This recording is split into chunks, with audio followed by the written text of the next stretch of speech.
live! Siamo live! Buongiorno, buongiorno. Allora, buongiorno, benvenuti e benvenute alla seconda giornata della terza edizione dell'Hip Hop Cinefest.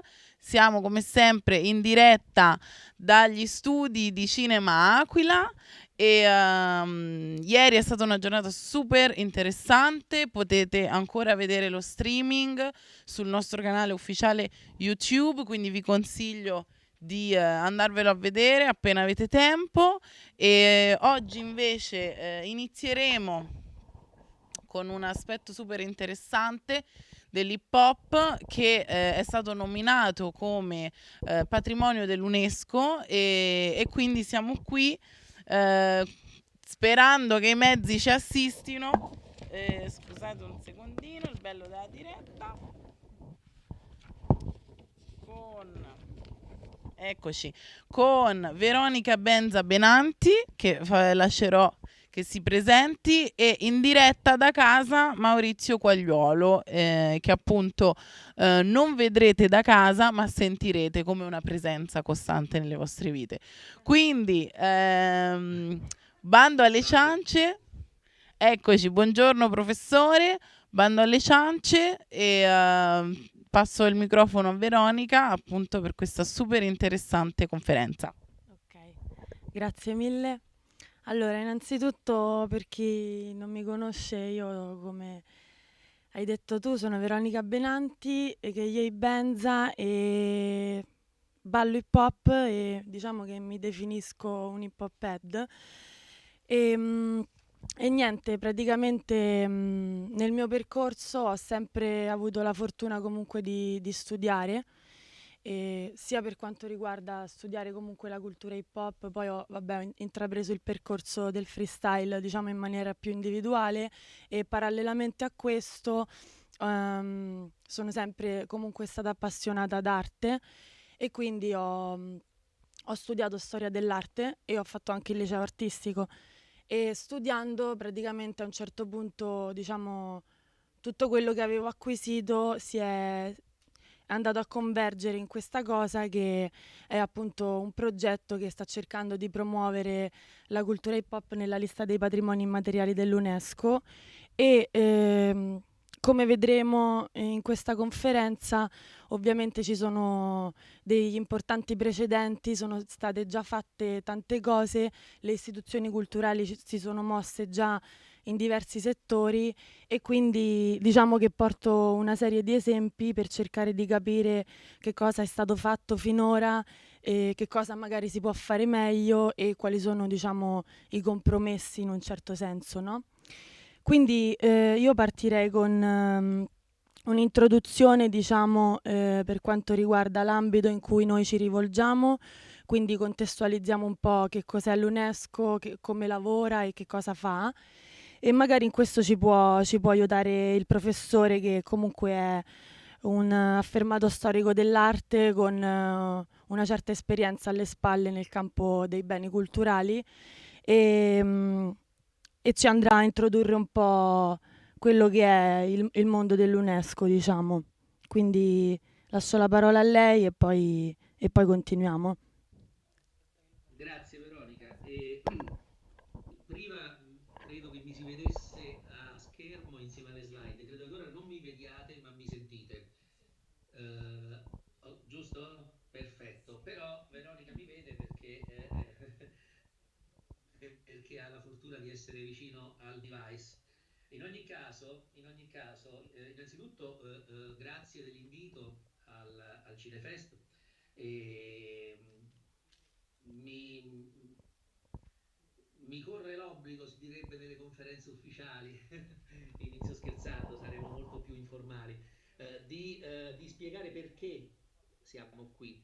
Lei l'ha cominciato ad accennare, cioè l'incontro con Veronica, che poi oggi è un po' la protagonista insieme a tutti quanti noi che siamo presenti di questo tema, è stato appunto all'università.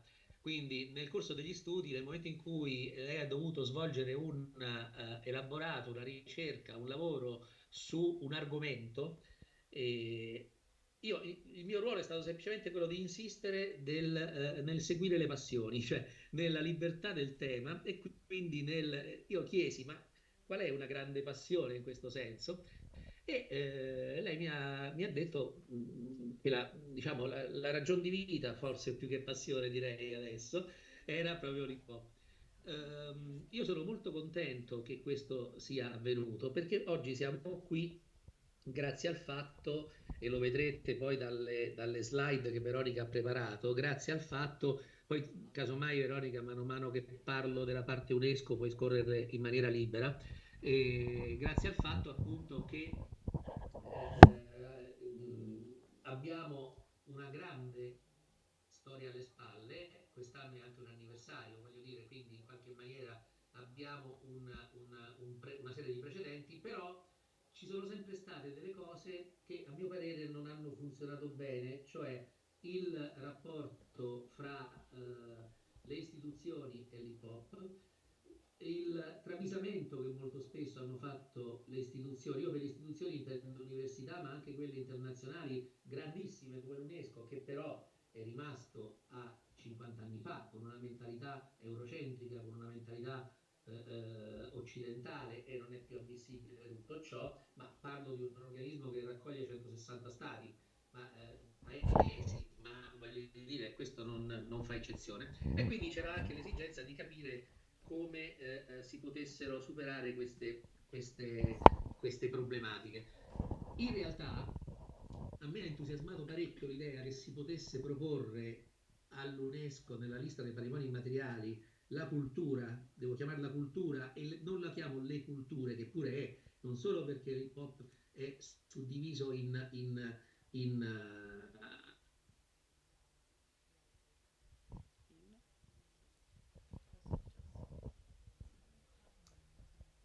non 5, 7, che è diciamo, il risultato di apporti di diverse culture. Quindi parlo di culture, parlo di cultura in quanto cultura globale, ma non perché non sia cosciente che ha tantissime sfaccettature.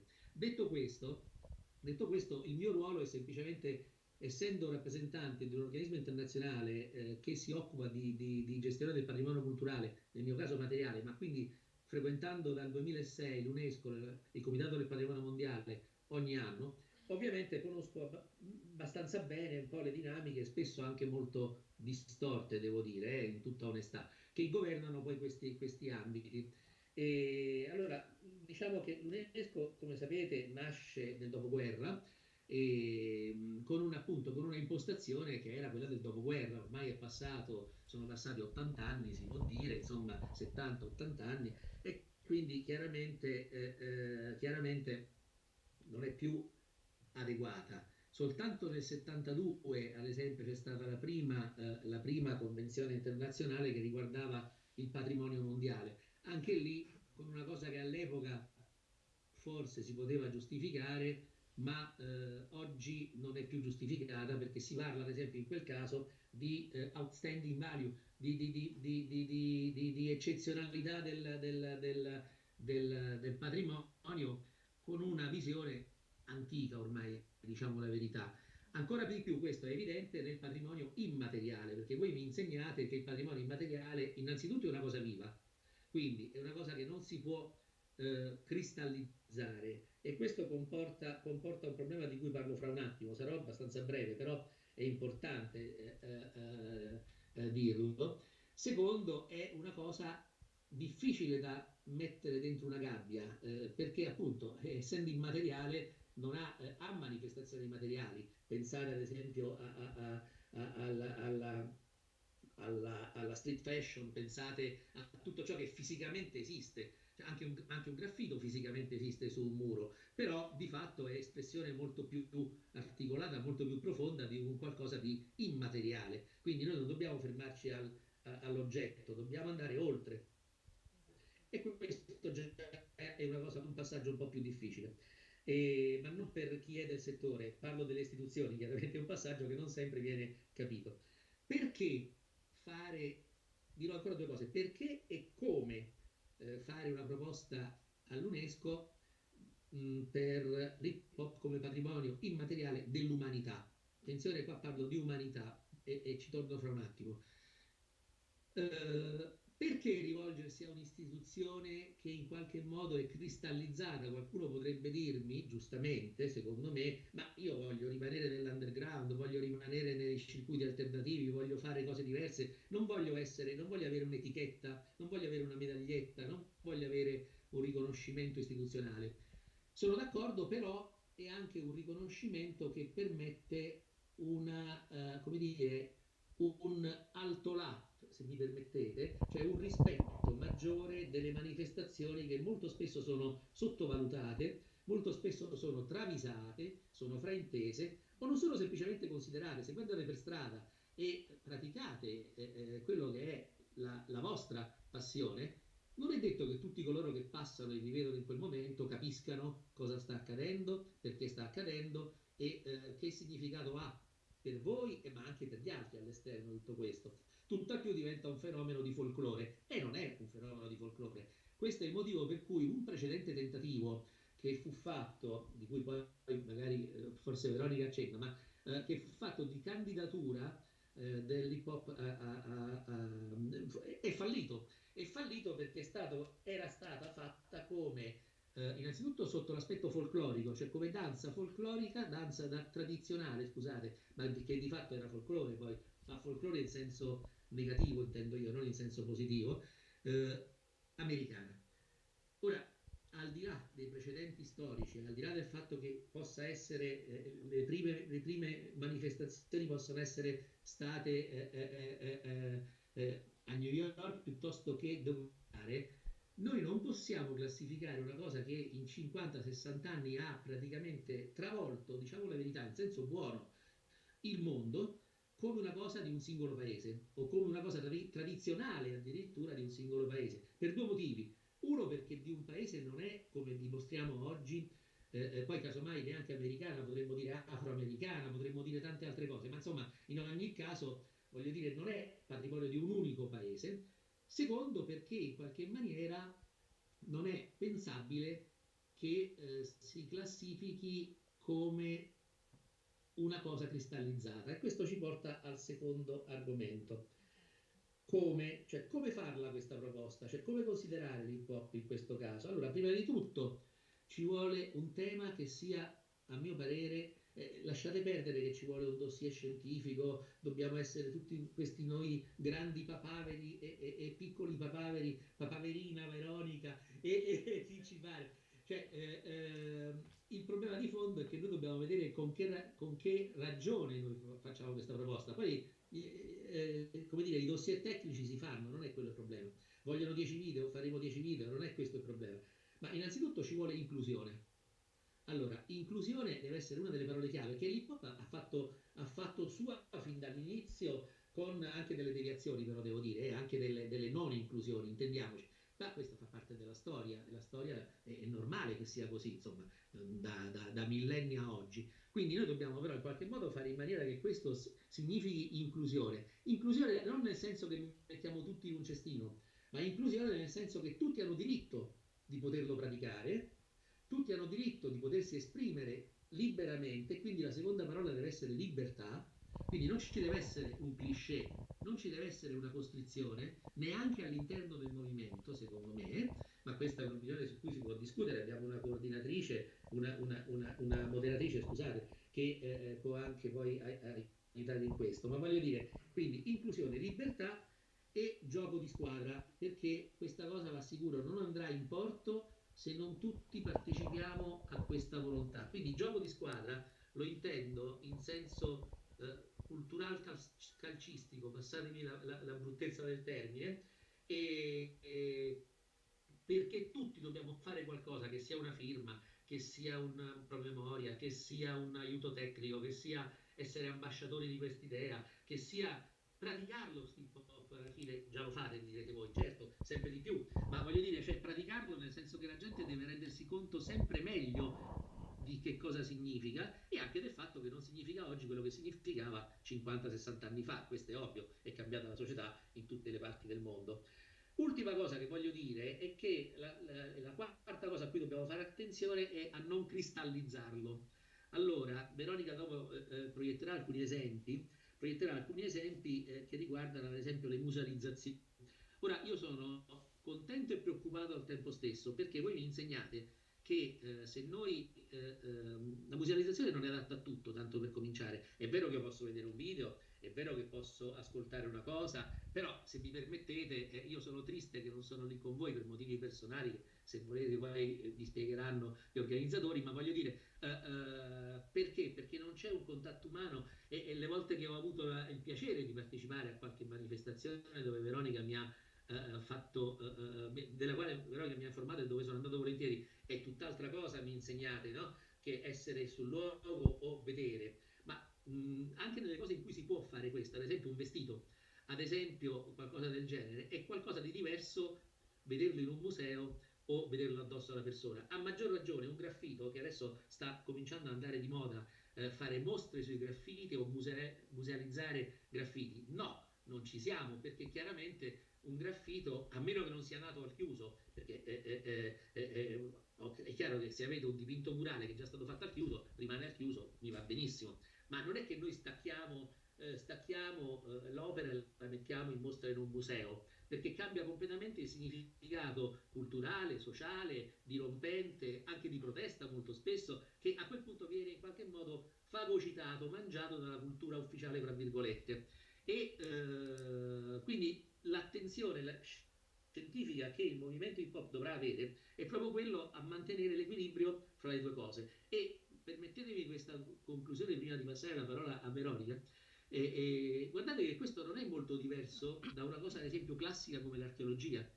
Quando noi togliamo un reperto dal suo contesto, lo mettiamo in un museo, c'è un dibattito di 30 anni, 50 anni, 60 anni in cui si dice no, ha perso il suo senso perché non è più nel suo contesto, che è vero. Allora non si vede perché l'hip hop possa essere musealizzato se non è giusto musealizzare un reperto archeologico, salvo la salvaguardia della conservazione fisica dell'oggetto che si può rovinare o deperire. Quindi voglio dire, attenzione, non è poi molto diverso il concetto. Quindi abbiamo dalla nostra tanti precedenti interessanti. Ora, mi fermo qua per ora, poi se ci sono domande, discussioni, eccetera, rimango disponibile tutto il tempo a intervenire, perché Veronica invece ha preparato anche una sintesi ad oggi dello stato di fatto di questo che stiamo dicendo. E forse è anche più bello vedere piuttosto che ascoltare la mia voce, che insomma, sì, sarà anche autorevole, ma insomma a un certo punto basta, mi autocensuro. Prego, ti passo la parola. Grazie mille professore, nel frattempo invece abbiamo avuto un colpo di genio improvviso e quindi siamo in grado anche di mostrarla, quindi spero sia ben vestito e tutto perché la stanno vedendo in diretta mondiale.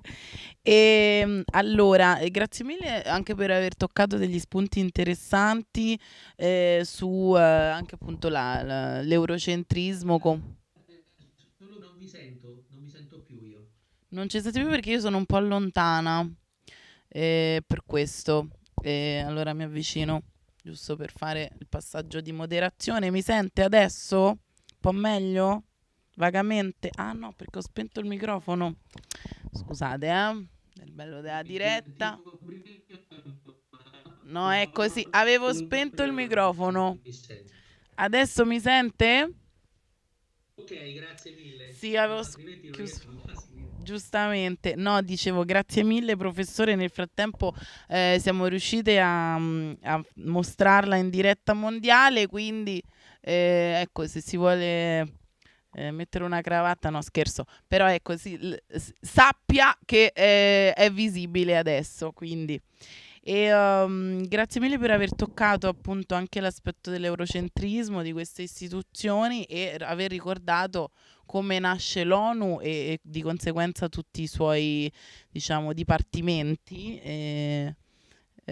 Sì, l'ONU e quindi l'UNESCO e la FAO e quindi appunto tutti i dipartimenti, perché appunto spesso non ci pensiamo, ma nascono proprio in seguito alla seconda guerra mondiale da un gruppo molto ben definito di paesi, appunto, che erano i paesi che combattevano contro la Germania nazista. Quindi diciamo che nulla è a caso, ecco, quindi sicuramente si notano ancora anche nelle istituzioni stesse un po' i retaggi del motivo che le hanno create, che quindi di conseguenza le limitano.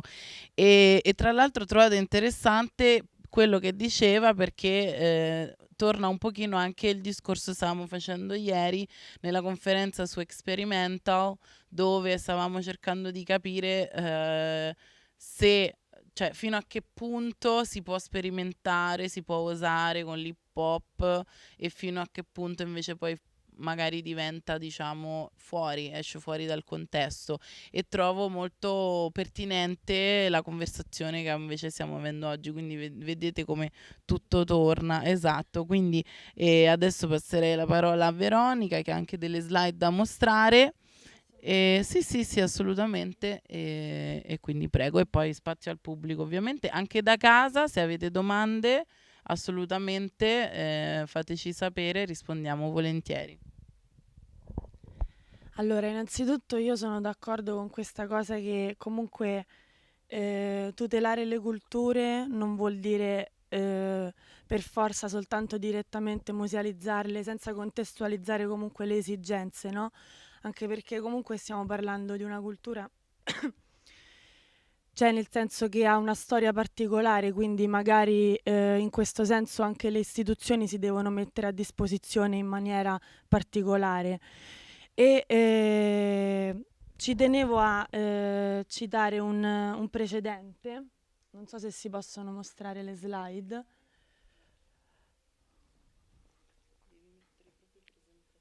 Ah, ok, scusate.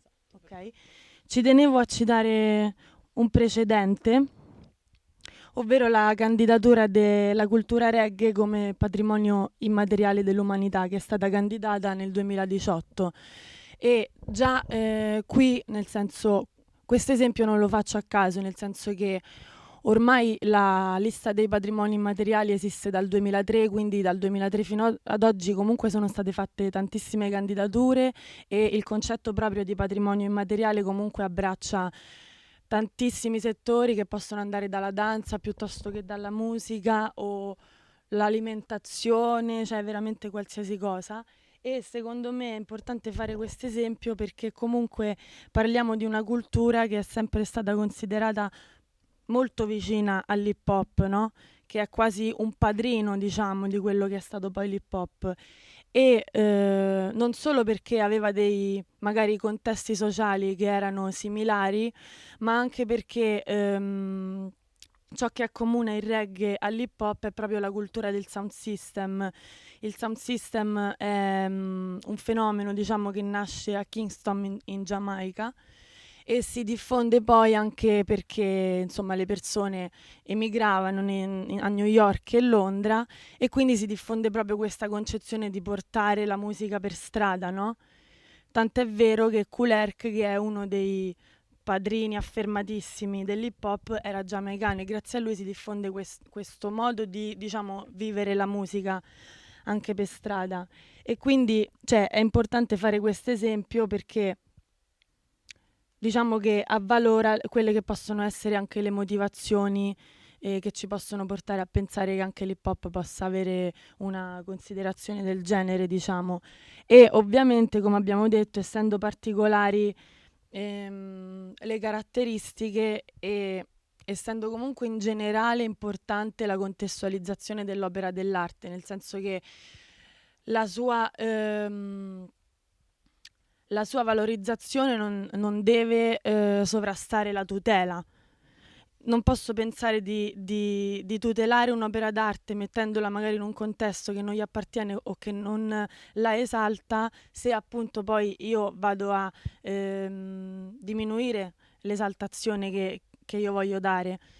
E quindi in questo senso appunto magari le istituzioni si devono fare delle domande nuove, e magari può essere pure una sfida, diciamo, no? In un certo senso per le istituzioni culturali, per capire come approcciare ad una cultura nuova e magari come approcciare pure a culture che verranno, cioè non lo possiamo sapere adesso.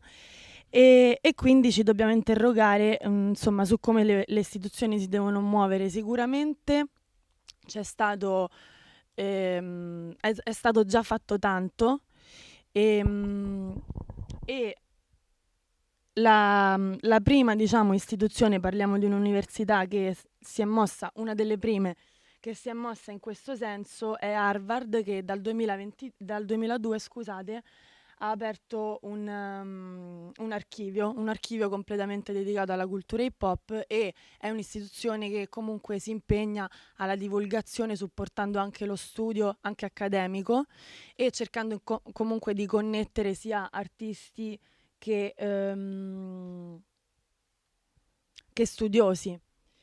E in questo senso a questa iniziativa di Harvard è collegato anche il discorso della Nassau Fellowship.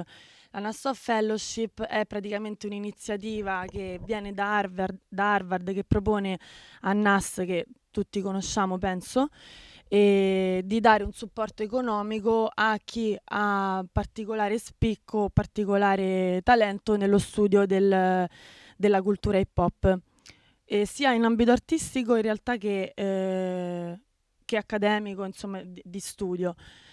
E niente, quindi già il fatto comunque che c'è una persona come Nas che comunque ha, cioè, rappresenta comunque la cultura in un determinato modo e si prodiga comunque a dare un supporto economico per quelli che possono essere gli hip hop studies, già capiamo che comunque c'è un supporto importante, no?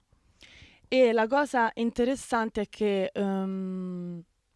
è strutturata in maniera totalmente meritevole, tanto che addirittura l'unico europeo a vincere questa borsa di studio, anche se non aveva il dottorato, fu UNET, che grazie a questa cosa poté trasferirsi negli Stati Uniti, avere accesso all'archivio e studiare. Era pagato per studiare, quindi un supporto comunque importante, no? Da parte di una persona che magari è lontana, no? da quel contesto, si appassiona e dà il suo contributo, mette a disposizione comunque la sua conoscenza. E sulla scia di tutto ciò, infatti, Marta Diaz ci indica che nell'87 già ci furono le prime tesi dedicate all'hip hop, già nell'87, quindi parliamo comunque, cioè, molto presto, no? Rispetto alla nascita originale. Poi la particolarità di questa cultura è che è durata un tot per poi esplodere e modificarsi completamente in pochissimo tempo, perché come dicevamo pure ieri con Dead Poets, 50 anni non sono tanti in realtà, però magari siamo in un momento storico in cui gli input o comunque i cambiamenti, sì, sono così potenti che ovviamente poi ne ha risentito anche questa cultura. E sempre ad Harvard, che come vediamo è piuttosto attiva in questa cosa degli hip hop studies, dal 1991 fino al 96 si tenne un ciclo di conferenze completamente dedicate alla cultura hip hop, e sottolineiamo appunto che giustamente queste iniziative, che vedono comunque l'America più avanti rispetto a noi, giustamente, sono spesso proposte o comunque supportate da dipartimenti di studi afroamericani, perché come sappiamo comunque la connessione con tutta la storia poi afroamericana e l'hip hop è viscerale, ovviamente. E andando avanti, spostandoci sempre in America, anche la West Coast con la UCLA, che è l'Università della California a Los Angeles, ha dato il suo contributo con l'Hip Hop Initiative, che è stata lanciata nel 2022 e punta a diventare il più importante centro di studi hip hop. E non solo, anche questa comunque iniziativa nasce con l'intenzione di supportare lo studio, dare magari anche fondi economici, fare formazioni, corsi di studio, eccetera, eccetera, ma soprattutto ovviamente la conservazione di quella che è la cultura hip hop nella West Coast, che come sappiamo ha avuto comunque un ruolo molto importante nello sviluppo e poi nella anche esplosione, diciamo, mondiale di tutta la cultura. Quindi vediamo comunque che le università sono molto attive e Cioè, a me è capitato tantissime volte anche qui in Italia di sentire persone che sceglievano di cioè di portare nella tesi argomenti riguardanti la cultura hip hop. Cioè, tipo ieri ho incontrato un ragazzo che si è diplomato in conservatorio e ha fatto una tesi sulla connessione fra il jazz e l'hip hop, e quindi ovviamente vediamo pure quanti input ci possono essere, essendo l'hip hop comunque una cultura transgenerazionale, transculturale, trans qualsiasi cosa, permette appunto di avere tanti punti su cui potersi dedicare. Questo è anche il bello comunque, no? Di questa cultura. E oltre alle università si sono mossi anche i centri di ricerca. Io ne cito due, ma in realtà ce ne sono tanti.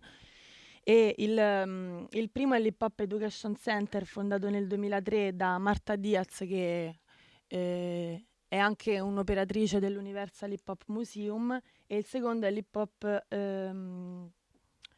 Education Center, l'European Hip Hop Studies Network.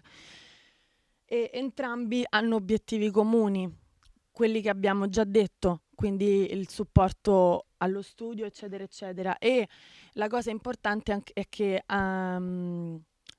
ci si sta muovendo anche su un discorso di archiviazione, no? Anche digitale, perché comunque parliamo di una cultura che abbraccia anche, cioè, che è influenzata comunque in un certo modo dalla tecnologia, e magari in questo senso permette anche un'archiviazione digitale più florida, magari, no?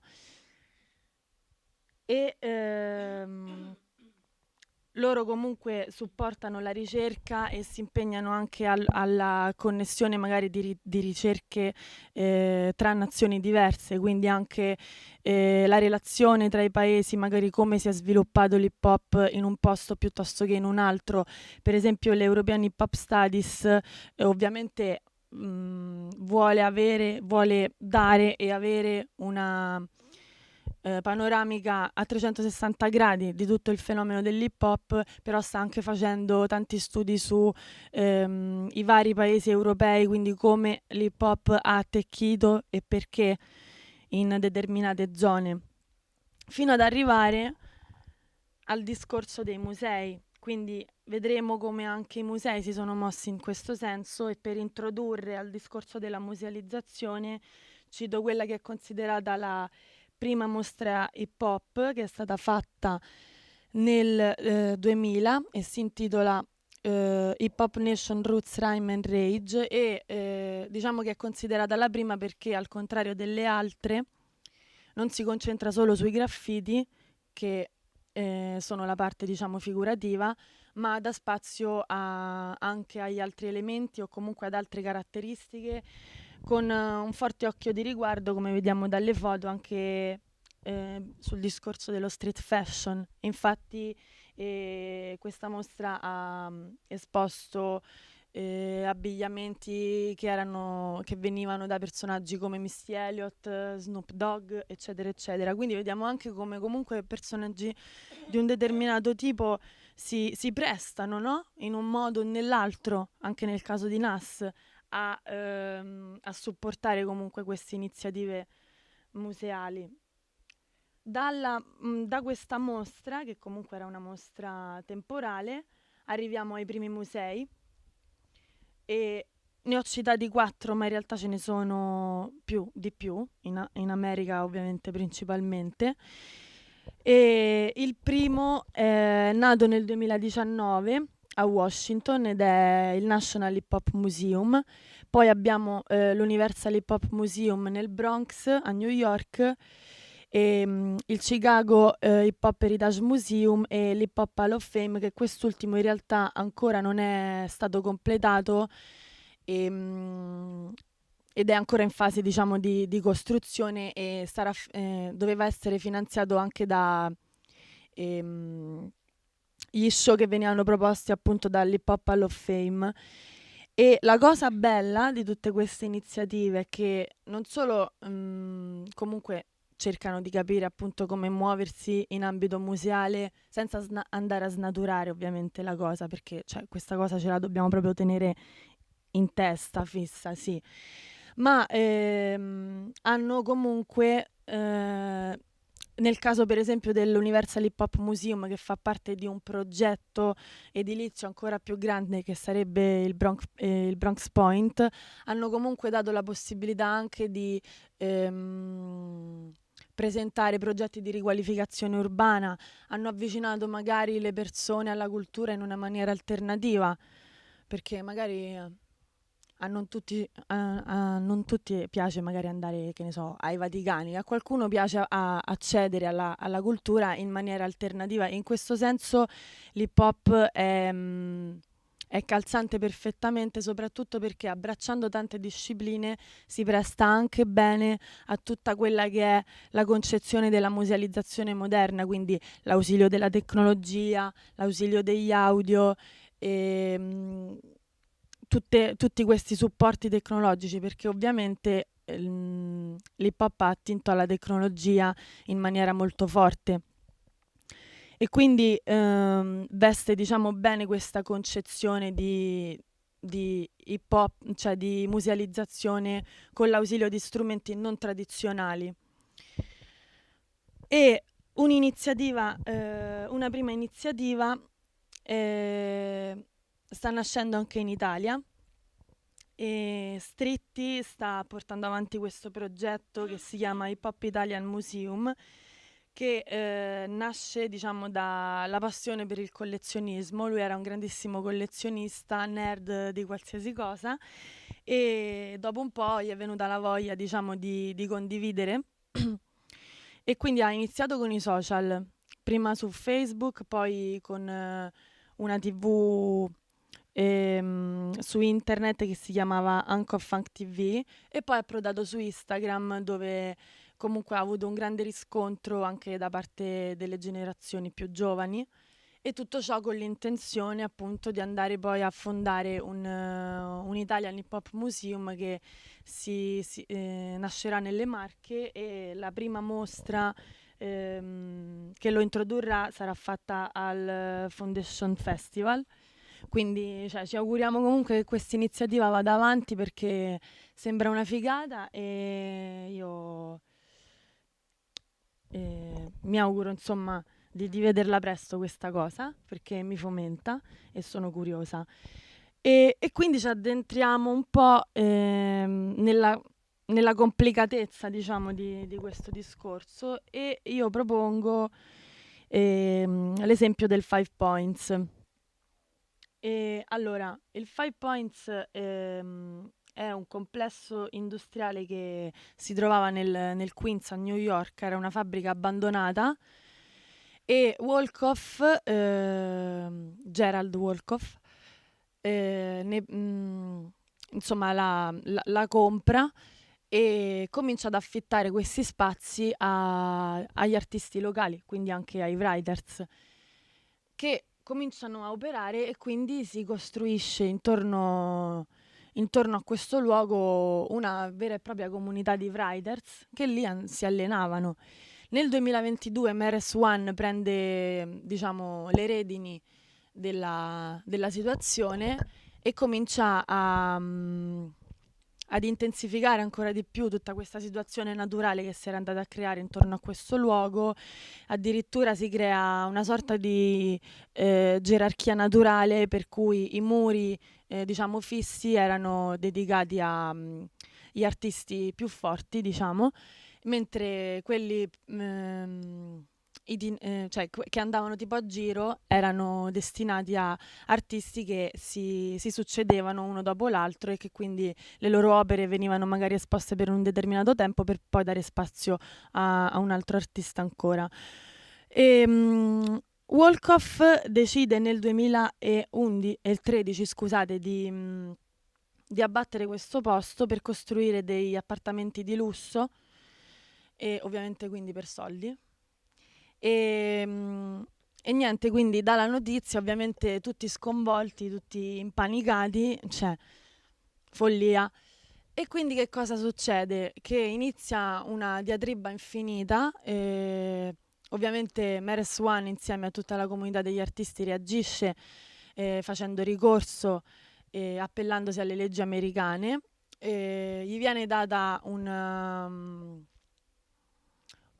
proroga di 10 giorni, però Wolkoff non rispetta questa cosa e quindi il 12 novembre del 2013 imbianca il 5 Points. Prima lo imbianca per addolcire, diciamo, l'amarezza della perdita di quello che era diventato un bene artistico urbano da comunque fabbrica fatiscente a bene artistico urbano, anche perché dopo che interviene Mares One è proprio lì che il 5 Points diventa la mecca dei graffiti ed è proprio lì che diventa comunque anche un'attrazione turistica e rinasce comunque, no? Era un luogo abbandonato e grazie a questi artisti rinasce in qualche modo, sia a livello di persone che gli gravano intorno e sia che gli gravitavano intorno e sia visivamente proprio. E ovviamente loro reagiscono appellandosi al VARA e addirittura si è pensato appunto che molte di queste opere potevano essere dotate di Recognized Statute, ovvero il riconoscimento di opera di interesse culturale, diciamo. La lentezza della burocrazia purtroppo non li aiuta e alla fine il 5 Points viene abbattuto, quindi parte il processo, sì, viene abbattuto, quindi parliamo di una grandissima perdita culturale, ok? E quindi già qui capiamo quali sono le urgenze, diciamo, no? Il 5 Points alla fine viene abbattuto, follia, viene abbattuto e ovviamente inizia il processo e finisce che Wolkoff perde il processo e deve pagare a questi artisti una cosa come 6,7 milioni di dollari. Quindi non so quanto gli è convenuto alla fine a battere il 5 Points anche a lui personalmente. E molte persone si sono espresse, molti insomma storici anche dell'arte, si sono espressi in tutta questa diatriba dicendo che, dato che comunque si trattava di un edificio privato, magari la cosa meno peggiore da fare era staccare le opere dai muri e musealizzarle, perché magari in questo particolare frangente, diciamo, era la cosa meno peggiore, tra virgolette, da fare. Ma abbiamo un altro esempio molto diverso, ma il contesto è quello. Allora, porto l'esempio di Street Art Peschi e Co., l'arte allo stato urbano, perché questa è una mostra che è stata fatta a Bologna nel 2016 e i curatori di questa mostra hanno pensato bene di staccare alcune opere di street art e anche alcuni tag che si trovavano all'interno della città per metterli dentro la galleria per fare la mostra. Ora è ovvio che intuiamo perfettamente che queste persone non avevano alcun interesse a valorizzare quella che è la vera street art, anche perché se sei un curatore, come ti viene in mente, no? Di andare a staccare le opere e metterle in una galleria. Soprattutto gli artisti non erano al corrente di questa cosa. E infatti c'è un artista che ha avuto una reazione molto molto strong, diciamo, che è Blue, che quando ha scoperto questa cosa, a marzo del 2016 ha deciso di imbiancare tutte le opere che erano rimaste nella città, perché preferiva suicidare le proprie opere, diciamo, piuttosto che vederle rinchiuse dentro una galleria, che è un gesto comunque estremo, perché anche quella in un certo senso è una perdita, no? Però comunque la situazione, diciamo che è delicata e in questo senso mi sono permessa di fare un esempio che mi ha fomentato, cioè un collegamento che mi ha fomentato tanto, ovvero io paragono questi esempi di trattamenti al writing alle spoliazioni. Che cosa sono le spoliazioni? Genericamente parlando, la spoliazione è quando un popolo invade un altro popolo e comincia a fare degli atti di stacco, di rimozione, di violenza nei confronti di beni, soprattutto beni culturali e artistici o comunque beni preziosi, per invadere quel paese. Quindi il paese invadente, il popolo invadente si appropria della memoria culturale del popolo che sta invadendo tramite appunto questo gesto di violenza materiale. E il fenomeno di spoliazioni più grande della storia fu appunto le spoliazioni napoleoniche tra il Settecento e l'Ottocento, che vedono protagonista l'esercito francese capitanato da Napoleone, che fece appunto una serie di spoliazioni nel territorio italiano, motivo per cui adesso ovviamente non solo l'Italia è stata vittima di questa cosa, ma più o meno tutti i paesi che confinano col Mediterraneo, quindi stiamo parlando anche di Spagna, Egitto, eccetera, eccetera. Cioè, a Torino c'è il Museo d'Arte Egizia e anche ancora oggi molti musei richiedono la restituzione, e alcuni ci sono, no, molti musei, scusate, molti paesi chiedono la restituzione delle opere. La Grecia l'ha fatto con l'Inghilterra, per esempio, se non sbaglio, mi dica se sto dicendo una stupidaggine, ma penso di no. E quindi, cioè, nel senso, in realtà, cioè, non è così diverso. Cioè, io la interpreto veramente come un atto di spoliazione, tutti gli esempi. Alla fine cambiano i soggetti, cioè, nel senso, qui stiamo parlando di popolo e popolo, e lì invece magari stiamo parlando di, sì, istituzioni o comunque arte colta e street art, se vogliamo, diciamo, dare una definizione dei due poli. Però appunto questo ci deve far riflettere sul discorso, cioè all'università ti insegnano che un'opera che è pensata per stare in mezzo a una piazza e che quindi tu gli devi girare intorno a 360 gradi per apprezzarla e capirla e osservarla, se tu quell'opera la metti dentro una nicchia che dietro è chiusa, non puoi veramente cogliere la completezza di quell'opera. E la stessa identica cosa è per i graffiti. Nel caso del Five Points, come ho detto, poteva essere la cosa meno peggiore staccare quelle opere e musealizzarle, perché si trattava di un edificio privato. Nel caso precedente invece no, è stata fatta proprio un vero e proprio atto di spoliazione da parte delle istituzioni culturali. Cioè, quindi è assurda sta cosa, non c'ha senso. E quindi dobbiamo riflettere appunto su come ci dobbiamo comportare, come approcciare rispetto a questa corrente anche artistica, e quali sono gli strumenti appunto adatti, no?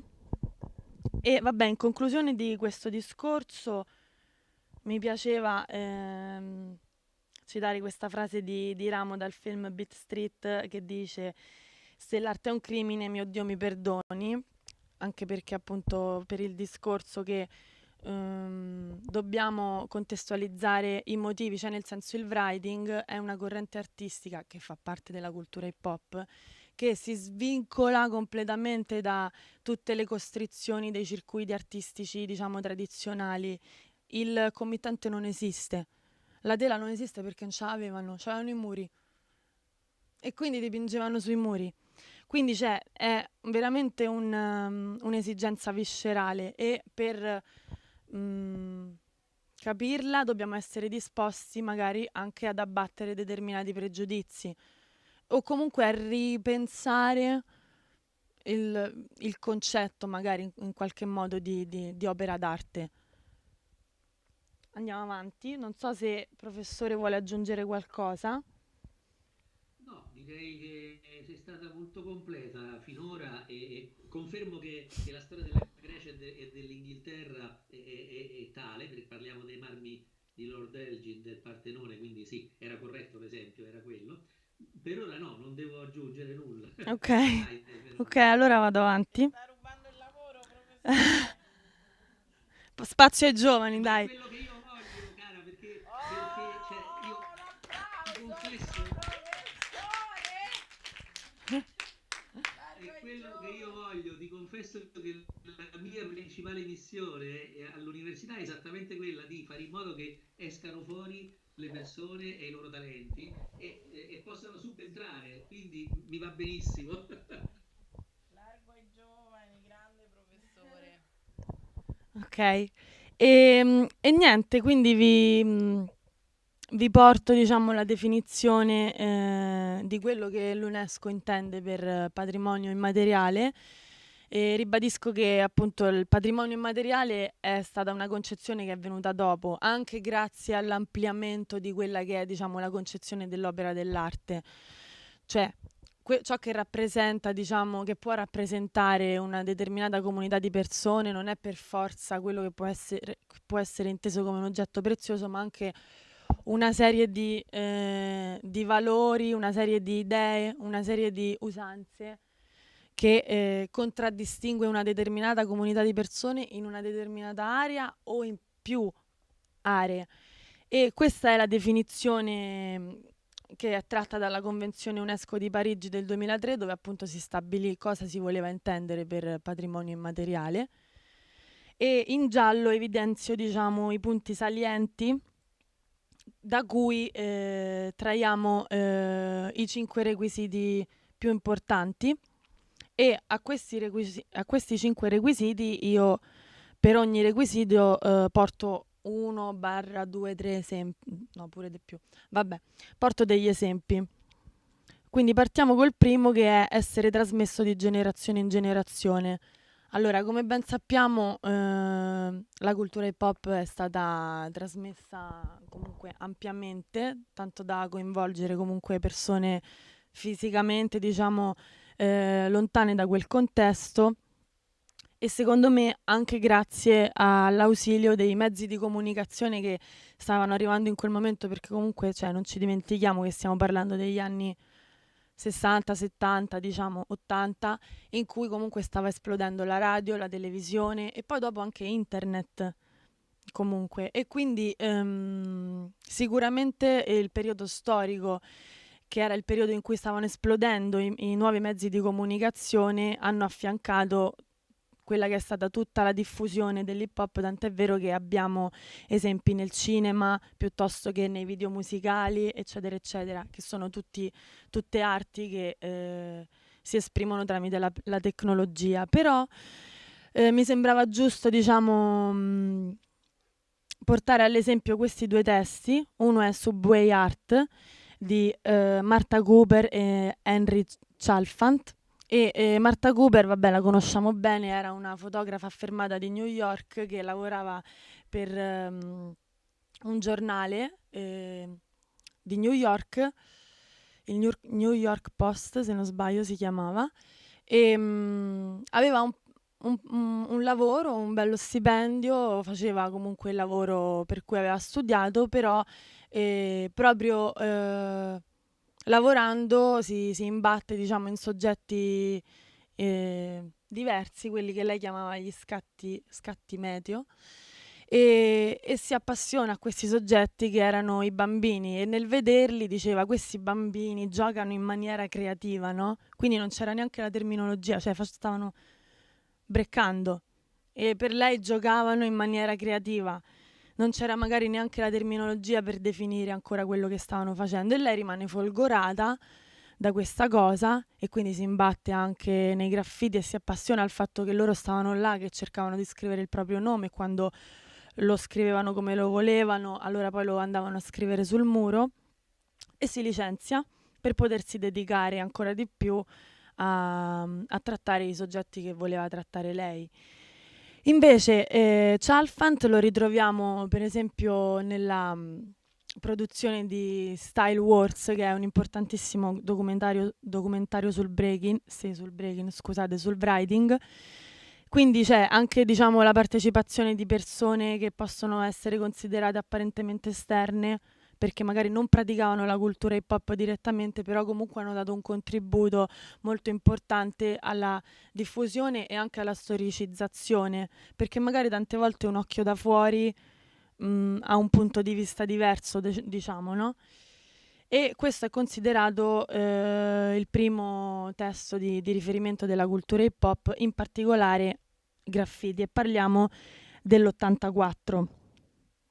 La cosa incredibile è che nello stesso anno esce Arte di Frontiera. Arte di Frontiera è un libro scritto da Francesca Linovi, che è un'italiana che ha avuto la fortuna considerando che era l'84, di essere a New York a fine degli anni 70 e quindi ha potuto vedere direttamente appunto tutto quello che stava succedendo e subito aveva capito che il writing in particolare non era altro che una propensione, diciamo, di tutto ciò che avevano lasciato anche le avanguardie che comunque non ci dimentichiamo avevano già preso questa way, diciamo, di voler distruggere i canoni cioè Burri sfondava le tele, cioè ok, Burri bucava le tele, quindi c'è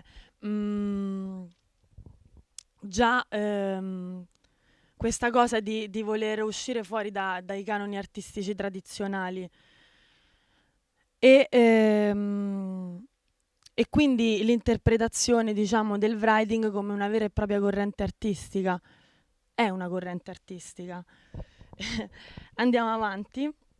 E il secondo requisito è essere costantemente ricercato dalle comunità e dai gruppi in stretta correlazione con l'ambiente circostante e con la sua storia. Io porto l'esempio, il primo flyer del primo block, di quello che viene considerato il primo block party, quindi l'inizio, diciamo, di tutto, dell'11 agosto del 73, per spiegare che appunto questa cultura dov'è che viene ricercata? Viene ricercata nei momenti sociali, quindi le jam, i cypher, i battle, eccetera, eccetera. E ancora oggi questi momenti comunque vengono ricercati e vengono riprodotti. Quindi mi sembrava comunque l'esempio migliore, essendo, diciamo, il primo party santificato della storia dell'hip hop. Poi abbiamo permettere alle comunità, ai gruppi, nonché alle singole persone di elaborare dinamicamente il senso di appartenenza culturale e sociale, e in questo senso ovviamente specifichiamo che le varie comunità, diciamo, che hanno appreso questa cultura in varie forme, hanno trovato magari in quella cultura uno strumento di comunicazione per esprimere i propri, diciamo, disagi o comunque le proprie problematiche o comunque il proprio in generale. Nel libro dei Colli del Fomento c'è scritto che appunto loro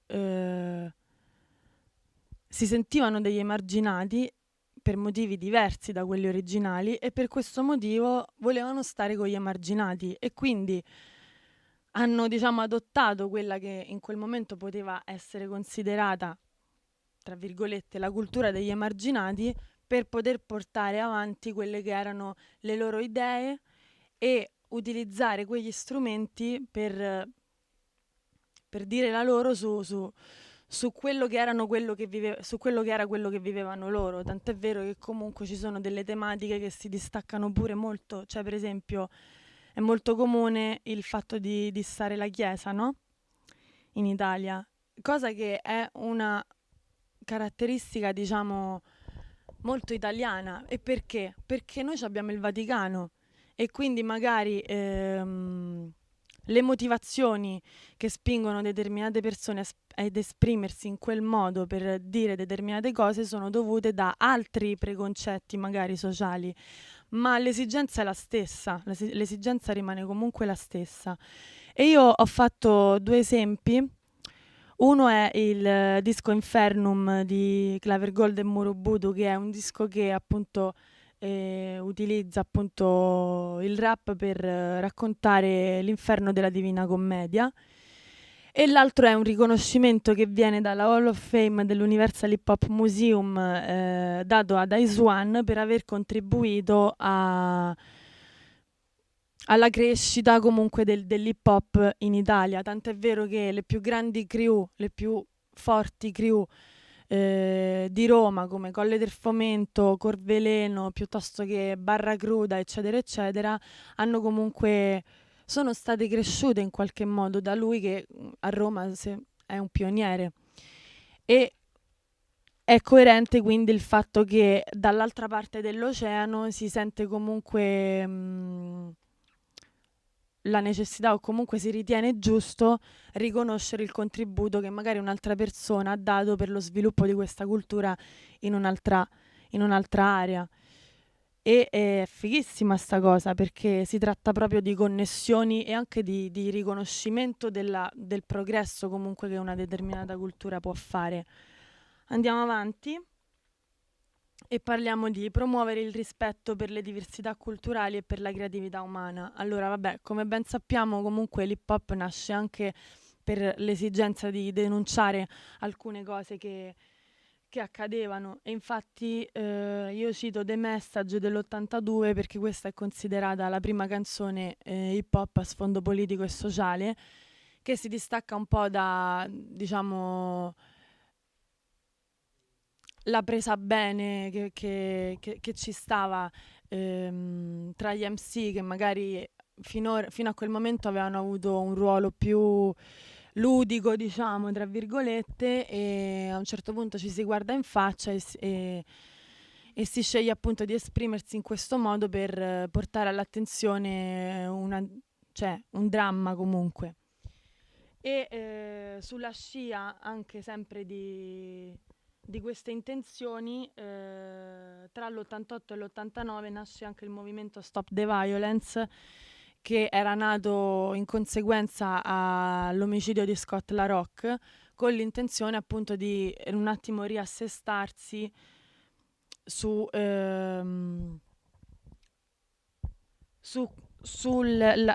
i discorsi di giustizia comunque, no? Quindi riprendersi un attimo dalla deviazione della violenza che purtroppo spesso si è insinuata nell'hip hop e dire ok, regoliamoci, e tutto ciò viene fatto sempre tramite la musica, come anche nel caso di Kendrick Lamar che ha vinto il premio Pulitzer nel 2018, sempre tramite la musica, perché la musica, come nasce tutta la cultura hip hop, è uno strumento di comunicazione non violenta. Quindi, come faccio io a far arrivare un messaggio forte? Utilizzo la musica. E in questo senso ci ricolleghiamo anche alla vicinanza che ci può essere con il reggae. Come faccio io a farmi sentire? Non mi sentono? Utilizzo la musica, utilizzo l'arte. E in questo senso comunque si promuove la diversità culturale e la creatività umana. Si promuove perché poi un artista che sceglie di fare un album completamente innovativo e pieno di rime assurde, che comunque presenta sempre la condizione degli afroamericani in America, viene riconosciuto a tal punto da vincere appunto il premio Pulitzer, cosa che poteva essere considerata magari lontanissima per un disco rap precedentemente. E invece no, perché la creatività umana comunque si deve sempre esaltare in ogni forma. E andiamo avanti e parliamo di diffondere l'osservanza del rispetto dei diritti umani, della sostenibilità e dello sviluppo di ciascun paese. E qui faccio 3 esempi. Vabbè, non possiamo non citare sicuramente i Ghetto Brothers, che hanno comunque messo le basi, diciamo, di quella che poi è stata tutta la cultura hip hop, e che in seguito all'omicidio di uno dei membri tutti si aspettavano che avrebbero risposto con la violenza, e invece a un certo punto non ce la fanno più e decidono di scrivere appunto questa dichiarazione di pace. Coinvolgono quasi tutte le gang e questa vicenda è rimasta nella storia come appunto la pace tra le gang, quindi il passaggio dalle gang alle crew. E ricordiamo anche che le gang, sì è vero, erano formate da criminali, però davano anche un importante supporto alla loro comunità, davano protezione e molto spesso erano impegnati anche in opere di carità, scortavano le persone per mandarle a votare, facevano tante cose comunque importanti, e questo non le santifica queste persone sicuramente, però bisogna dire tutto, diciamo, no? Quindi loro fondamentali da questa loro iniziativa comunque si appiana, diciamo, un po' tutta la violenza, e soprattutto le istituzioni comunque non è che stavano a fare un granché, quindi a una certa loro si sono auto-organizzati. Quindi non è troppo strano il fatto che sia nato il fenomeno delle gang, perché nel momento in cui tu, una comunità che è allo sbando, non c'ha soldi, droga, un macello, è normale che succeda in realtà, anzi che sono stati illuminati ed è arrivato l'hip hop. Dopo i Ghetto Brothers, Afrika Bambaataa, che era presente quando è stata fatta la pace fra le gang, sicuramente ispirato da questa cosa, decide di fondare l'Universal Zulu Nation con l'intenzione appunto di dare una guida anche, diciamo, spirituale a tutti i giovani che si stavano approcciando, diciamo, a questa cultura. E un altro esempio molto importante è quello dell'Hip Hop Declaration of Peace, che è stata un documento presentato all'ONU nel 2001 dall'associazione Temple of Hip Hop, che nasce nel 96 da un'iniziativa di KRS-One, e per la prima volta le istituzioni come l'ONU, ma anche l'UNESCO, perché molti delegati UNESCO poi firmarono anche questo trattato di pace, riconoscono appunto l'hip hop come cultura globale.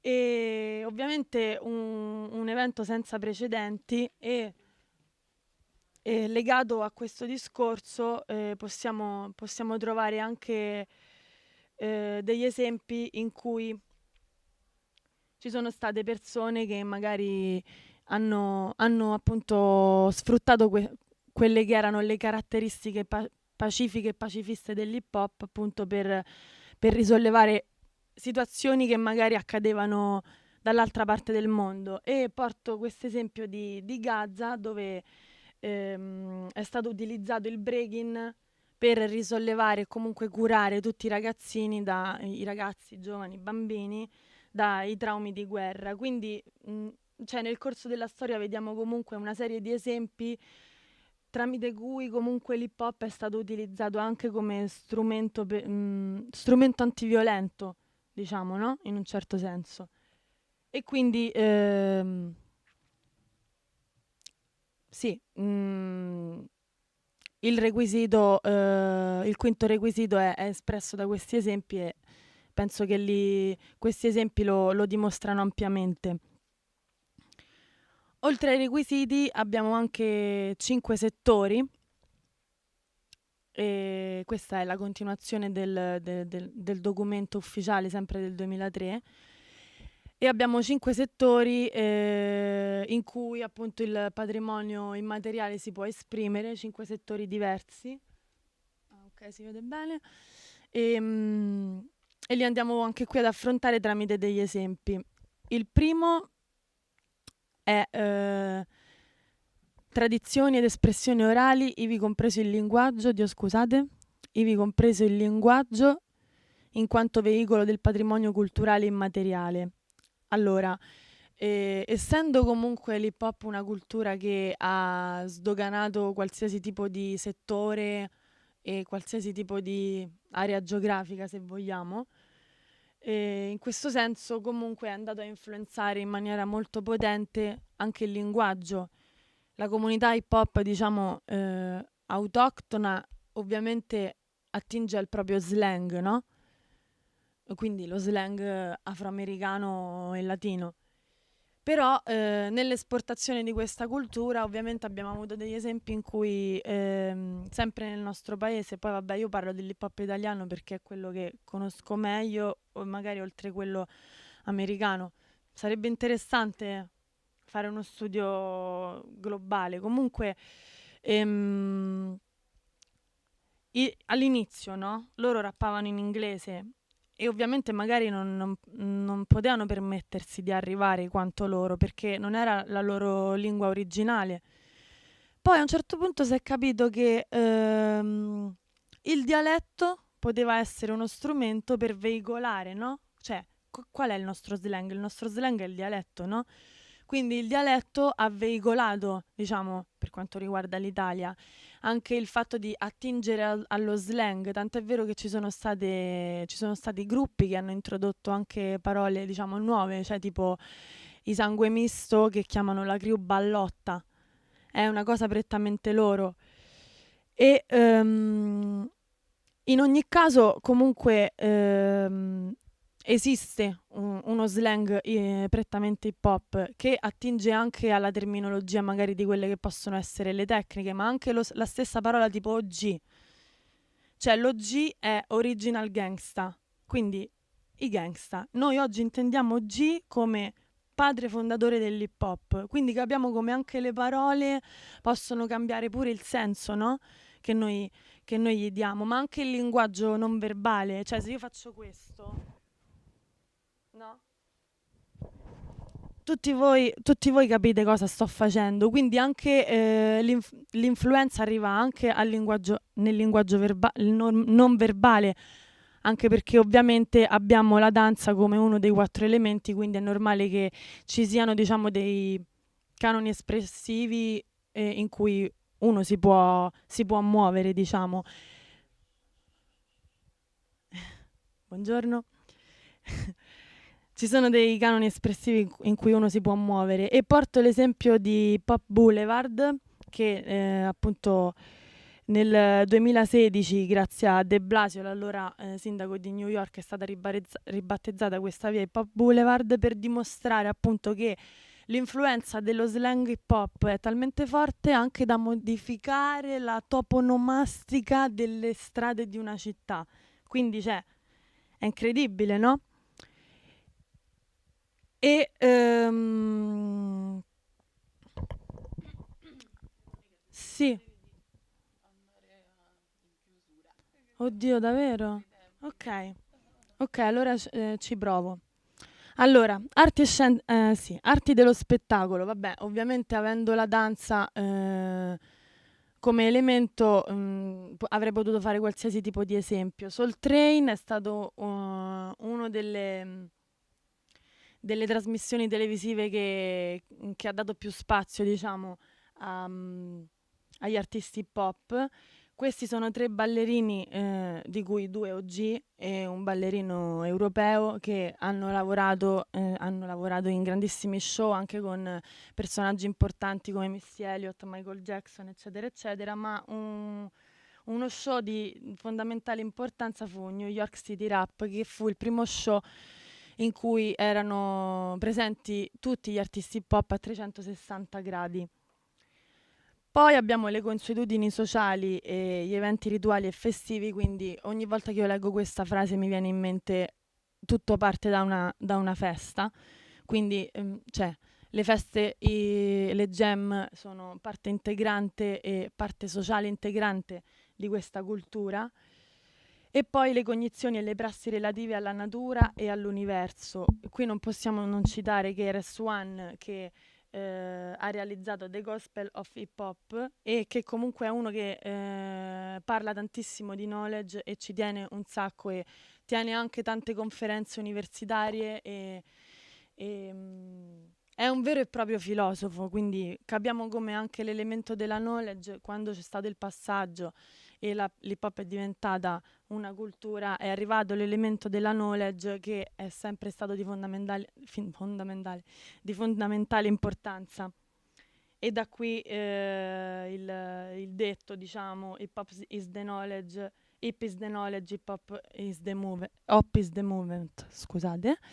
E poi abbiamo artigianato tradizionale. Io qui faccio degli esempi, tra cui uno, diciamo, pionieristico ed altri un po' più locali, per richiamare all'attenzione il fatto che comunque in realtà il fatto di decorare, il fatto di costruirsi lo stile è sempre stato parte integrante di questa cultura. Infatti abbiamo esempi tipo le tag di Streetly realizzate da Frankiz, piuttosto che un giacchetto decorato da Mr. Wiggles, le scarpe decorate da Beats Marchi e Mafm, per dimostrare appunto come la cultura si insinua nell'artigianato tradizionale in questo senso. Arriviamo alla conclusione, incredibile, ce l'ho fatta. I precedenti storici. Ci sono 2 importanti precedenti storici. Questo l'abbiamo già citato, l'Hip Hop Declaration of Peace, che tra l'altro molti confondono, pensano che sì, allora dei delegati ONU hanno firmato anche questo trattato di pace, ma la lista dei patrimoni immateriali nel 2001, quando è stata fatta questa dichiarazione, ancora non esisteva, stava iniziando proprio a nascere in quel momento, tant'è vero che la Convenzione UNESCO di Parigi è del 2003.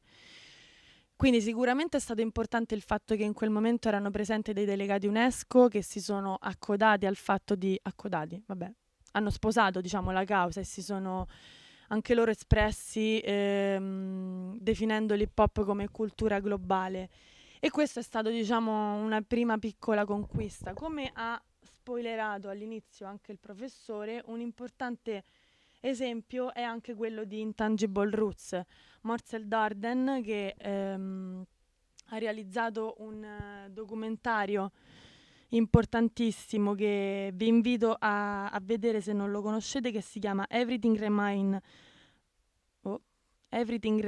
Raw, a Historical Perspective on Hip Hop Dance, e intervistando comunque importanti pionieri, eccetera, eccetera. E lui nel 2007, quando andò in Russia, incontrò dei delegati del CID, che è il Consiglio Internazionale della Danza Mondiale, e lì cominciò a studiare appunto che cos'è il patrimonio immateriale e il fatto che appunto anche l'hip hop si potesse intendere in questo senso, anche se lui ha fatto un lavoro prettamente sulla danza, è diciamo specializzato nella danza hip hop e sul suo sito c'è scritto che non c'è riuscito perché non ha avuto il supporto della comunità. Magari anche i tempi forse erano prematuri, nel senso che era il 2007 e sì, è vero, l'hip hop già c'era, però adesso diciamo che ci sono delle basi molto più solide, no? Però sicuramente è stato un precedente che uno è di grande ispirazione per noi, sicuramente, e comunque avvalora in qualche modo anche quello che stiamo facendo. E due, in ogni caso comunque è una ricerca che è stata fatta, quindi lui comunque anche dopo che la proposta non è stata accettata non si è fermato e ha trasportato tutto sui social tenendo dei video, dei video drop, delle knowledge drop, parlando, tenendo videocorsi e molte persone comunque gli sono andate dietro, quindi significa che comunque tutto ciò che lui ha studiato è sicuramente materiale per noi, per capire meglio. E anche per chi magari come me sta cercando di fare altre cose per spingerci, diciamo, anche in questo senso, no? E in conclusione mi piaceva citare questa frase che secondo me è la frase che un po' riassume tutto quello che è stato detto sia oggi che ieri, e cioè hip hop didn't invent anything, hip hop reinvent everything. E niente, quindi sono arrivata alla conclusione. Io spero di avervi dato qualche informazione, insomma, di avervi acceso in qualche modo delle curiosità. Vi ricordo comunque, vabbè, lasciamo spazio alle domande ovviamente, però vi ricordo che se il progetto vi entusiasma, sotto sarà aperto un banchetto e non dimentichiamoci che noi stiamo lavorando tramite una petizione mondiale, quindi potete firmare sia sul sito www.hiphopprotection.com e sia qui sotto dove apriremo il banchetto, dove ci sarà anche il merchandising in vendita che viene reinvestito nell'associazione, quindi state comunque supportando un'associazione senza scopo di lucro, autofinanziata e insomma spero di vedere la calca sinceramente, quindi vi ringrazio e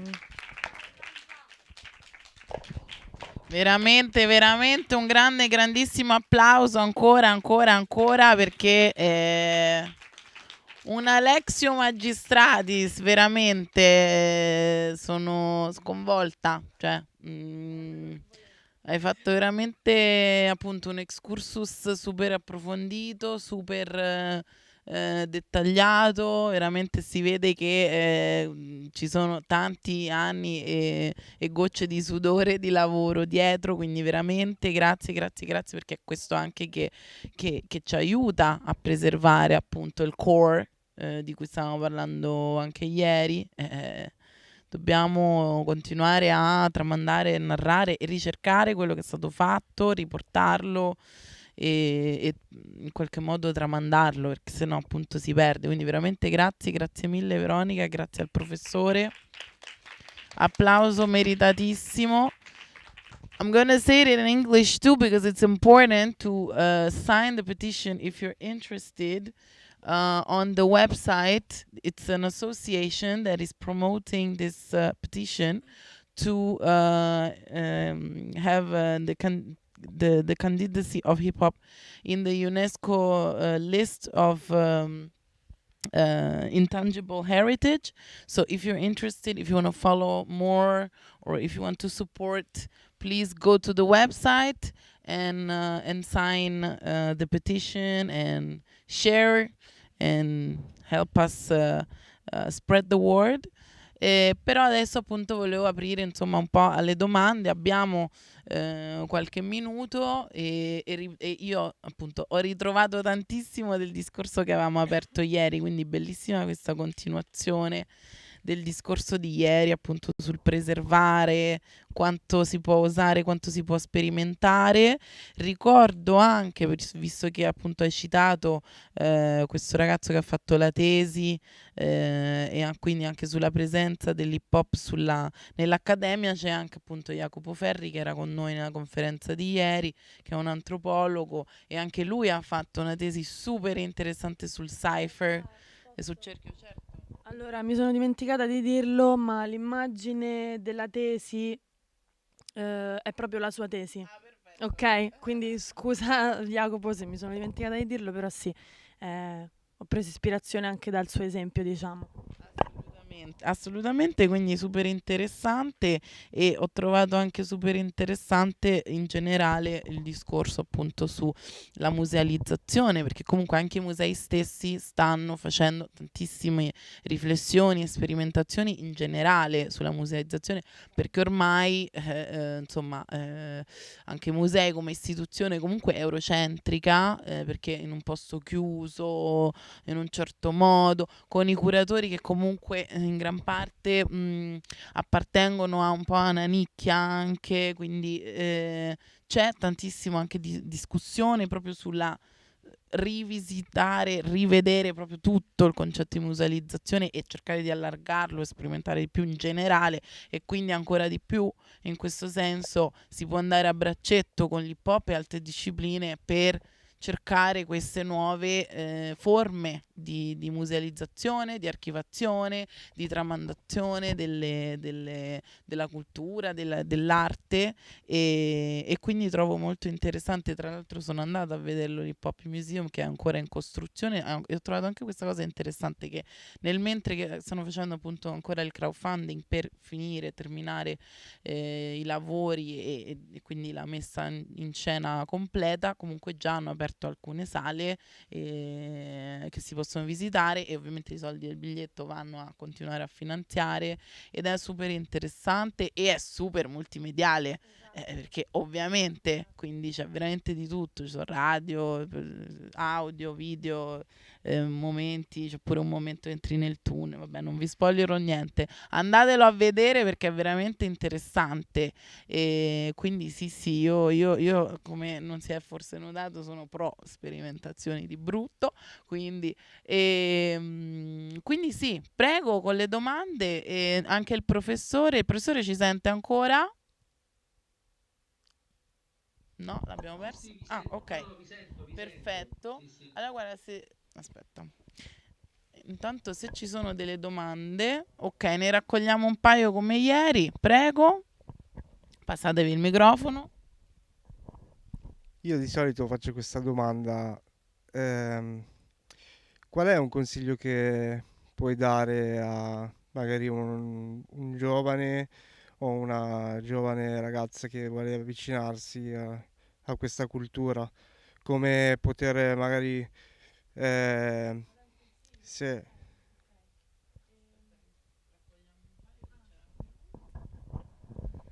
Ciao. Allora, la domanda è sull'esplorazione e come viene considerato e se sapete se le opere d'arte che sono state praticamente tolte dai muri erano state fatte su commissione, quindi magari commissionate appunto dall'istituzione stessa, o se erano opere illegali, perché in questo caso bisognerebbe considerare anche l'invasione al contrario, no? L'invasione del writing nell'ambito, diciamo, urbano. E l'altra cosa che invece questa l'aggiungo perché è interessante a quello che è stato detto, per esempio The Message, non tutti sanno che è stata la casa discografica a spingere e a scrivere gran parte del testo in ottica politica e ha fatto un cambio nel rap non incredibile. L'unica strofa scritta veramente da Melle Mel è la terza e se andate a sentirvi praticamente il testo sentite proprio la differenza, quindi vi invito. E l'altra cosa che aggiungo, che magari tanti non si aspettano di trovarli in Italia, ma alcune crew che hanno fatto la storia come Universal Zulu Nation, cercate anche in Italia perché ci sono i chapter italiani, cito anche The Bronx Boys che avete qua e il presidente che è un'altra crew che è molto importante, che porta appunto le conoscenze anche in maniera diretta, perché tante volte certe cose non si riescono a recuperare se non con dei contatti diretti, perché la documentazione non è ancora stata fatta. Grazie.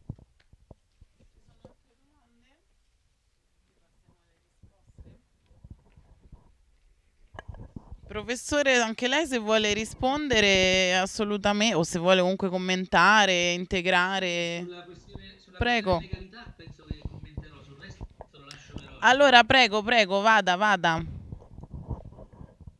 Vado io? Vada. Ok. Non tocco gli altri temi, li lascio a Veronica. Sulla questione legalità sono d'accordo fino a un certo punto, nel senso che ovviamente nei limiti del rispetto umano e interpersonale, questo lo do per scontato, quindi non è che tutto è legale fare, è anche del rispetto di se stessi, se uno si butta via, scusatemi, fra virgolette, no, però determinate forme, se voi andate ad esempio sulla via Ostiense, venendo da Fiumicino verso Roma, a un certo punto sulla destra troverete un graffito molto interessante che dichiara l'amore per i graffiti, ma non ve lo dico perché così chi passa se lo legge e poi commenterà. Ma il punto di fondo è che determinate forme nascono illegali molto spesso e però non le possiamo considerare tali e d'altro canto ovviamente la legge sì, per carità, però voglio dire, noi dobbiamo superarla certe volte. La legge è sempre nei limiti del rispetto sociale e interpersonale, perché altrimenti determinate forme non nascerebbero mai. E storicamente posso citarne dalla preistoria in poi, praticamente, non lo faccio adesso, ma insomma ci sono delle forme che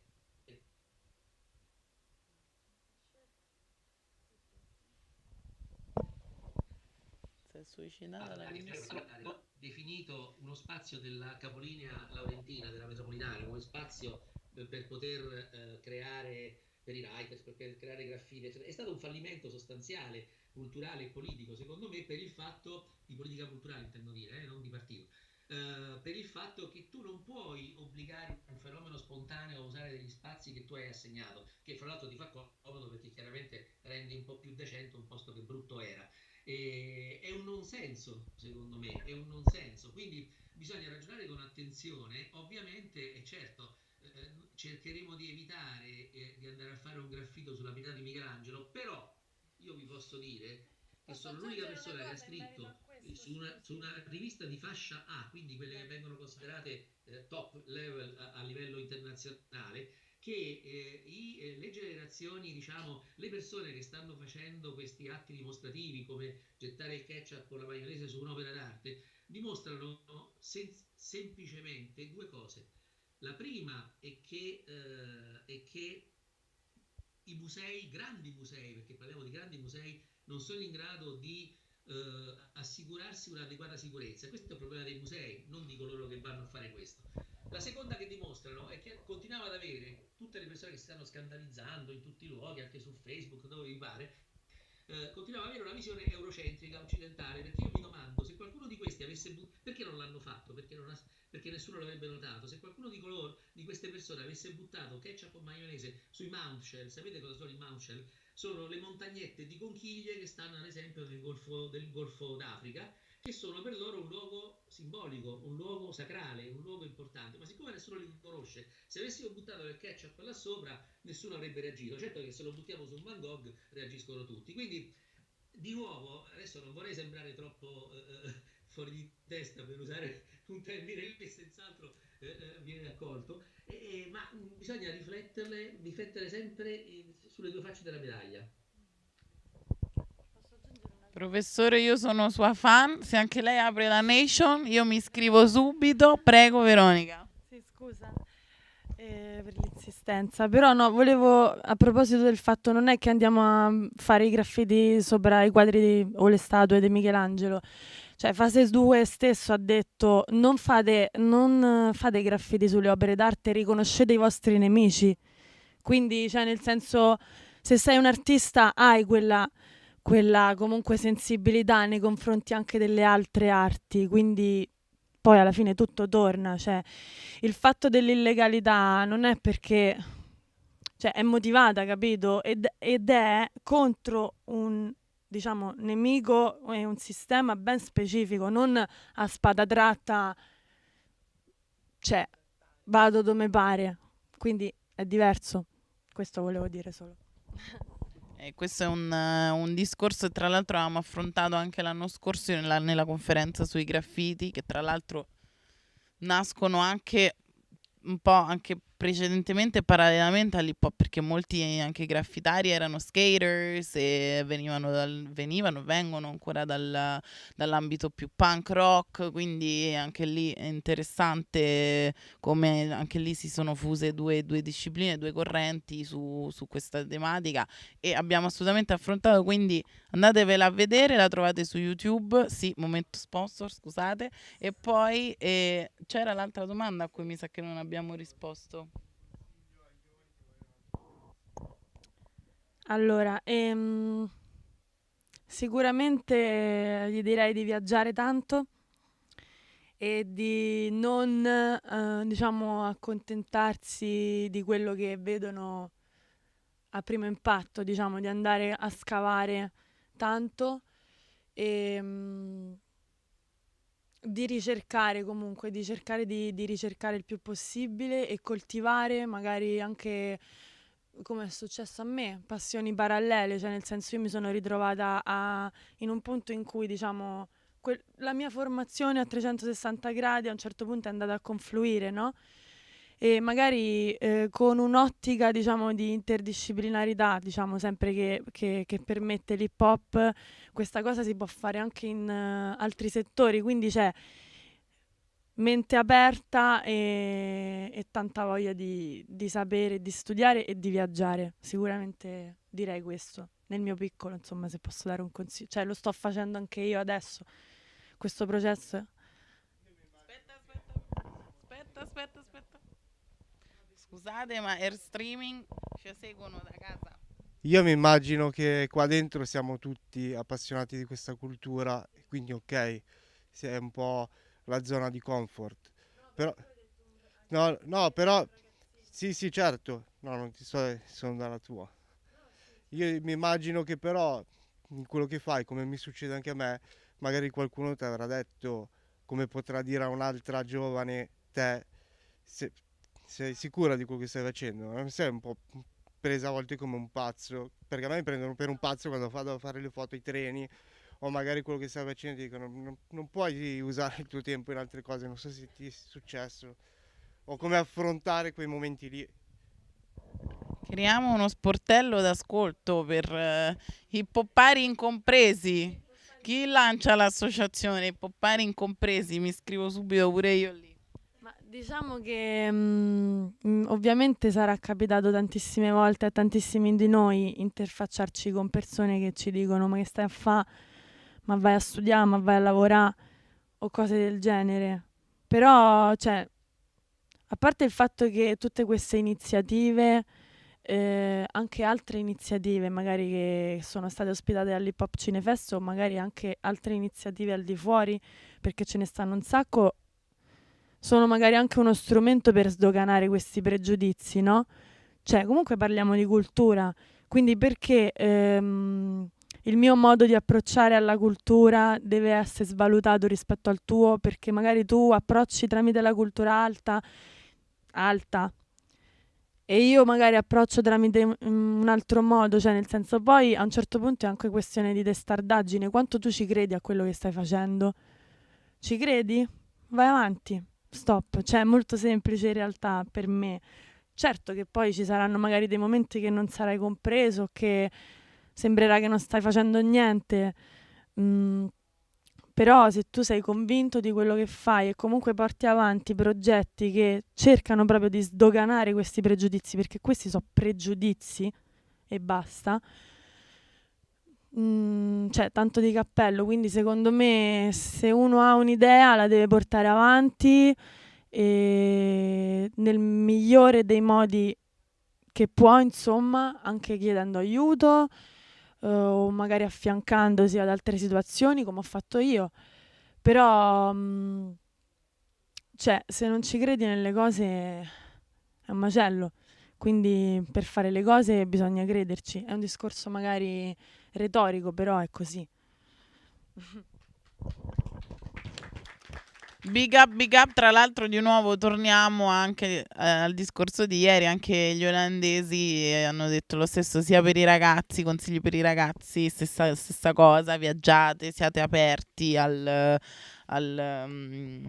mondo, alle opinioni diverse dalle vostre, alla comprensione, e i nostri amici dell'Hip Hop House, e Laura diceva never give up, io non mollo davanti alle difficoltà, non si molla niente, ed è per questo che anche noi come Hip Hop Cinefest siamo qua, nonostante la prima edizione l'abbiamo rimandata per 2 anni perché pandemia di qua, robe di là, e allora abbiamo detto no, la facciamo lo stesso, quindi l'abbiamo fatta in streaming totale ed è stato pure un'esperienza interessante a proposito di experimental, quindi ragazzi, ragazze, dritti, andiamo, continuiamo, certo.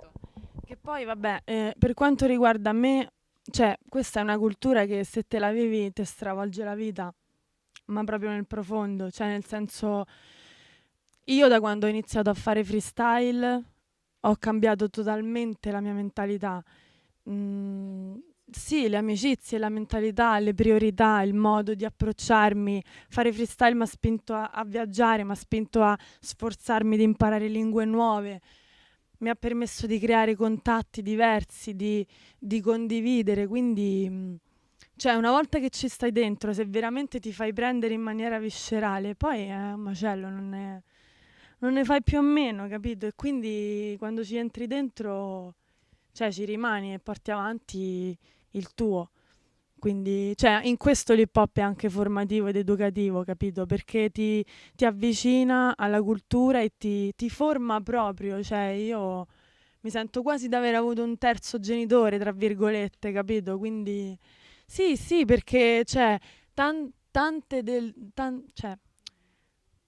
del mio carattere, tanto della mia mentalità viene dal fatto che io ho capito cose tramite l'hip hop, tramite la danza, e tutto quello che tu porti a livello artistico non è altro che l'espressione di quello che tu sei, quindi poi tu capisci cose, capisci come smussare i tuoi angoli e studi la storia, capito?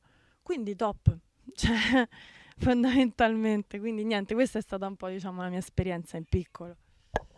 Ragazzi e ragazze, l'hip hop crea dipendenza, quindi maneggiare con cautela. O anche no, va bene. Professore, vuole dire qualcosa in chiusura? Soltanto una, cioè adesso capite perché quando ci siamo incontrati con Veronica io le dissi non parliamo di tesina, parliamo di seguire le proprie passioni. E adesso è chiaro a posteriori che non ho sbagliato. Alla faccia della tesina, prof. A questa bisogna dargli una cattedra proprio subito. Bene, grazie mille. Allora siamo in chiusura, ci vediamo alle 2:30 con scusate, alle 2, alle 14, con un focus super interessante con un ospite dall'Australia che ha lavorato tantissimo con gli aborigeni, quindi ci parlerà, diciamo, dell'hip hop nelle sfide politiche e diciamo sociali con le istituzioni e la protezione appunto delle comunità marginalizzate, quindi non mancatela. Per chi è in presenza, appunto, siamo al banchetto sotto, se volete mangiare qualcosa o se volete comprare appunto da tutti i nostri partner, supportateli tutti, seguiteli tutti e tutte sui social, perché comunque è tutto lavoro dal basso, è tutto artigianato, quindi supportiamo le cause, supportiamo la community e ci vediamo quindi tra poco per la prossima conferenza. Continuate a guardare i film per chi è all'Aquila al piano di sotto, per chi è online su Filmocracy e ci vediamo dopo. Grazie mille.